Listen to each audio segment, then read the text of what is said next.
বন্ধুরা, আজকের এই ভিডিওতে আমি দেখাবো যে যাদের পিসি কনফিগ খুবই লো, অ্যাজ এক্সাম্পল ধরেন কোড টু ডু অথবা কোরাই থ্রি অথবা অথবা সেলেরন, যে কোনো পিসি যারা ইউজ করেন, যাদের পিসি কনফিগারেশন খুব লো, তারা কিভাবে পিসিতে ফটোশপ ইনস্টল না দিয়েই তারা ফটোশপ ইউজ করতে পারবেন।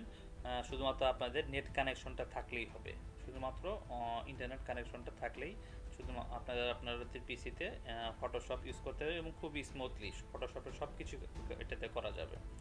ঠিক আছে। তো আর কথা না বাড়ায় ভিডিওটা শুরু করে দিই। তো আমরা প্রথমে হচ্ছে গিয়ে গুগল ক্রোম ব্রাউজারে গেলাম, গুগলে গিয়ে আমরা সার্চ দিলাম হচ্ছে গিয়ে ফটোশপ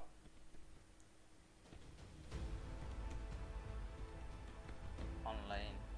ওকে, দেখেন এখানে প্রথমে আপনাদের দ্বিতীয় নাম্বারে রয়েছে ফটোপিয়া অনলাইন ফটো এডিটর। আচ্ছা, প্রথমে হচ্ছে আমরা যাব ফটোপিয়াতে।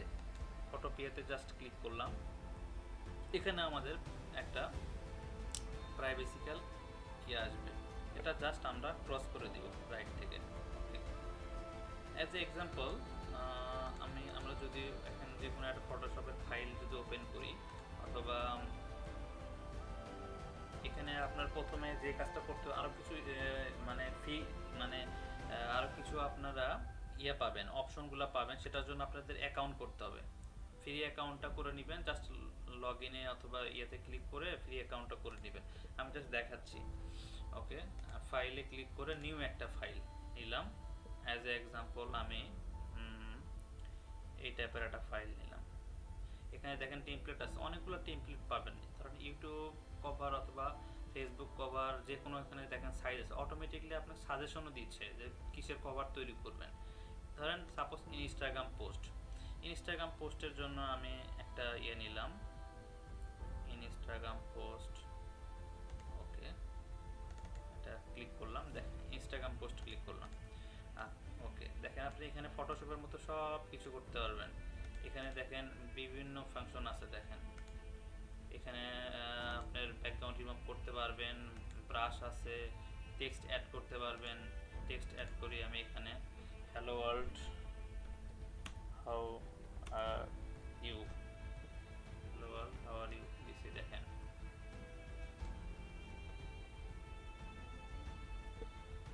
ঠিক আছে। এখানে আমি কালারটা দেখেন সিলেক্ট করে দিচ্ছি। ওকে,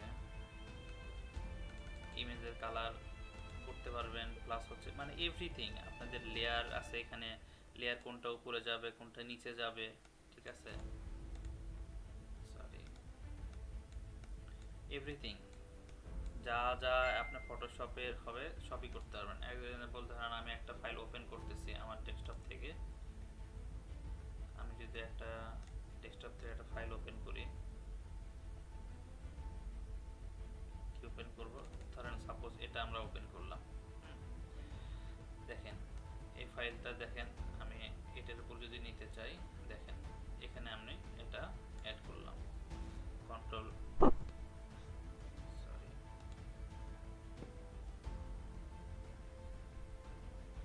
দেখেন ছোট বড় করি, সব কিছু করা যাবে। ফটোশপে যা করা যায় সব কিছু করা যাবে। আমি যদি ব্যাকগ্রাউন্ড রিমুভ করতে চাই, ম্যাজিক টুল ইউজ করে দেখেন জাস্ট ডিলিট মারবো, দেখেন ডিলিট হবে। ঠিক আছে, আমি জাস্ট সিম্পলি দেখাচ্ছি, প্রফেশনালি ভাবে আমি এডিট করতে গেলে ভিডিওটা অনেক বড় হয়ে যাবে। That's it. জাস্ট এখানে যদি আপনারা এক্সপোর্ট করতে চান, অ্যাজ এক্সাম্পল ধরেন আমি এটা এক্সপোর্ট করব। এক্সপোর্ট দেখেন আপনি পিএসডিতেও এক্সপোর্ট করতে পারবেন, সব কিছুতে এক্সপোর্ট করতে পারবেন। ঠিক আছে।